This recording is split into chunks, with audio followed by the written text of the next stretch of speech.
कार्यकर्त्यांच्या मेहनतीने एकही नवं घर वाढू दिलं नाही. हे सगळे तुमच्या कष्टाचे फळ आहेत.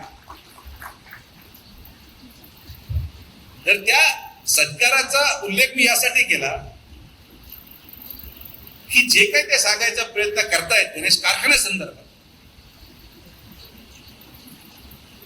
तर मी तुम्हाला एक गोष्टीची खात्री तेव्हाही दिली आणि आजही देतो की या क्षणापासून किंवा त्या दिवसापासून ज्या कालावधीमध्ये आपल्या पॅनलचा पराभव झाला त्या कालावधीपासून तर शेवटच्या जोपर्यंत मी आहे तोपर्यंत गणेश सहकारी साखर कारखान्याची निवडणूक मी लढवणार नाही, आमचे लोक लढवणार नाही, आमचे कार्यकर्ते लढवणार नाही.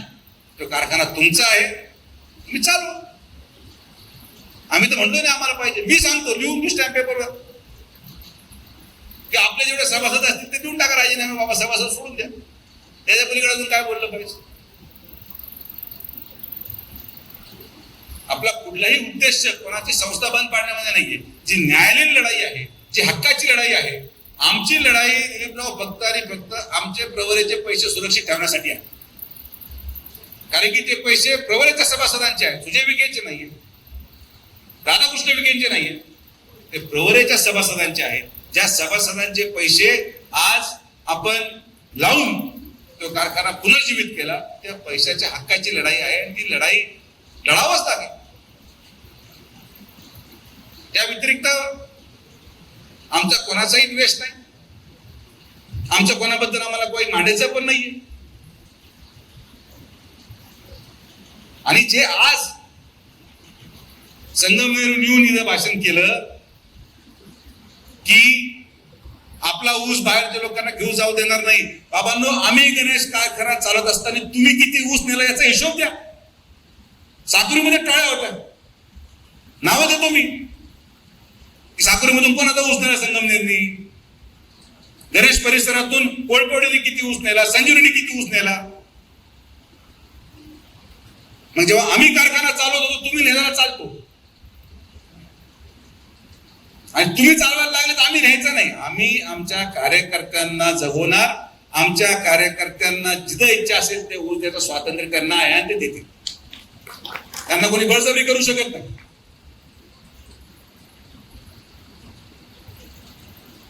तर माझं मी तुम्हाला स्पष्ट सांगतो, माझा वाद कुठल्याही व्यक्तीशी नाही.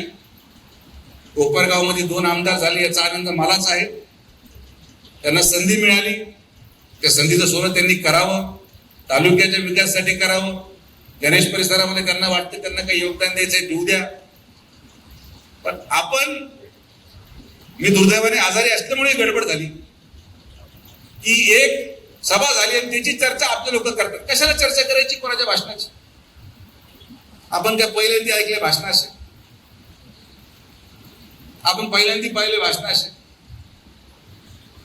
हे जे भाषण करताय त्यांच्या समोर ऐकायला होते.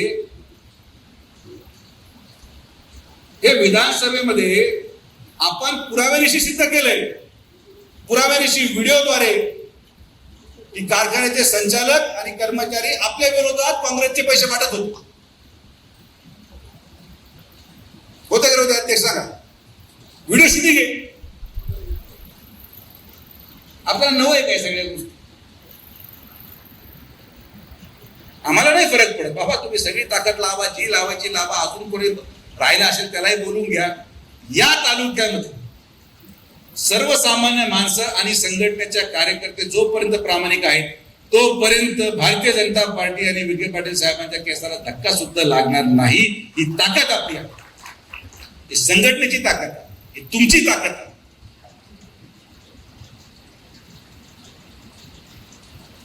तर आपल्याला संघर्ष नवा नाही, आपल्याला पुरवड्या नव्या नाहीये, आपल्याला शेजारून झालेलं अतिक्रमण नवं नाही.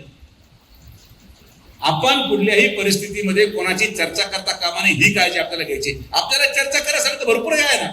गोदावरीची चर्चा करा, कालव्याची चर्चा करा, पाण्याची चर्चा करा, MIDCची चर्चा करा. आज राहता तुम्हाला मी सांगतो, लिहून देतो की 2 वर्षामध्ये जेव्हा राहत्या शहरामध्ये तुम्ही जाल, आज एक जाऊन या, फोटो काढा, व्हिडिओ काढा, आणि 2 वर्षानंतर राहत्या शहरामध्ये तुम्हाला ते शहर ओळख येणार नाही. एवढं अवढव्य आणि सुंदर शहर आपण राहता करणार आहोत. राहताची ओळख, त्याची सुंदरता राहील. आपलं काम आहे, आपण सत्तेमध्ये आहोत, आपण काम विरोधकाची चर्चा होता का? आपण आपली चर्चा करा, मजा करा, काय त्रास बन. सगळ्यांचे काम होतील असंही नाही, काही कामं मागं राहतील, काही कामं पुढे येतील.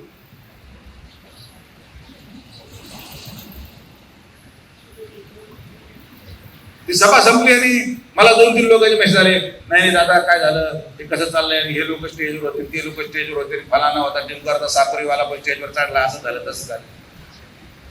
हा बापू, आणि SIR मध्ये जो ज्या भागात राहतो ना त्या भागात त्याचं मतदान गेलं पाहिजे. साखरीवाला शिर्डी राहतच नको, राहतावाला साखरीत नको. तो साखरीत राहतो तर साखरीत मतदान जाईल, आणि जर राहतात तर मतदान राहतात नाही. तुम्ही सगळेजण एवढ्या वर्षापासून राजकारण पाहता करता, एवढ्या वर्षापासून आपण संघर्ष करतो. हे काही नवं आहे आपल्यासाठी यार. आपण याच्यापेक्षा मोठे मोठे षडयंत्र उघडून फेकलेले आहेत. आज तर सुवर्ण काळ आहे, काही नाही आपल्याकडे. तुमच्या मताचा परिणाम पहा, तुमच्या मताचा परिणाम आहे, तुमच्या निष्ठेचा परिणाम आहे. 100 वर्षापासून तर 18 वर्षापर्यंतच्या प्रत्येक निष्ठेचा परिणाम आहे की आज लोकसभेच्या पराभवानंतर देखील नामदार साहेबांच्या नेतृत्वामध्ये आपण या जिल्ह्यामध्ये 12 आपले हक्काचे आमदार महायुतीचे निवडून आणू शकलो, ही तुमची ताकद आहे. याच्या अगोदर जिल्ह्यामध्ये शक्य नव्हतं.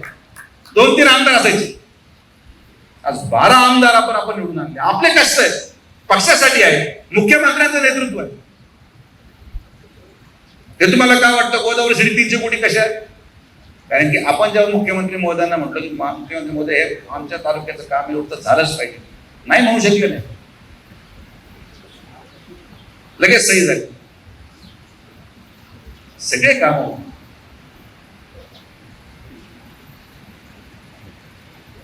तर चर्चा करण्यासाठी गोष्टी भरपूर आहेत.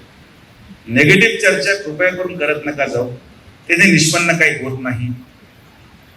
मी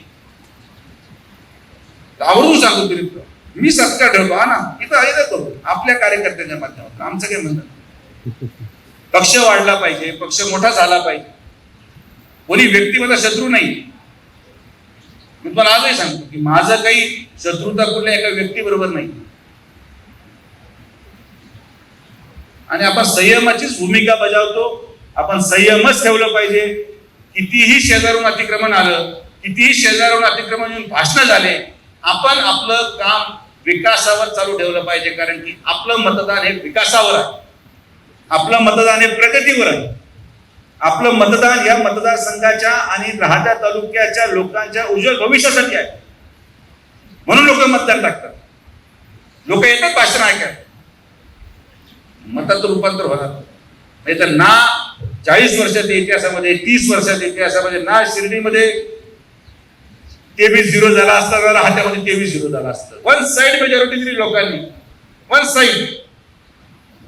याचा परिणाम विश्वासाचा परिणाम आणि नेतृत्वावर असलेला विश्वास, नेतृत्वावर असलेली आत्मीयता याचा परिणाम. त्यामुळे शांतता धरा, फार पेटून उठू नका, निवांत आपल्या गावी रिलॅक्स करा. भांडायचं गावात भांडा, इकडे नका.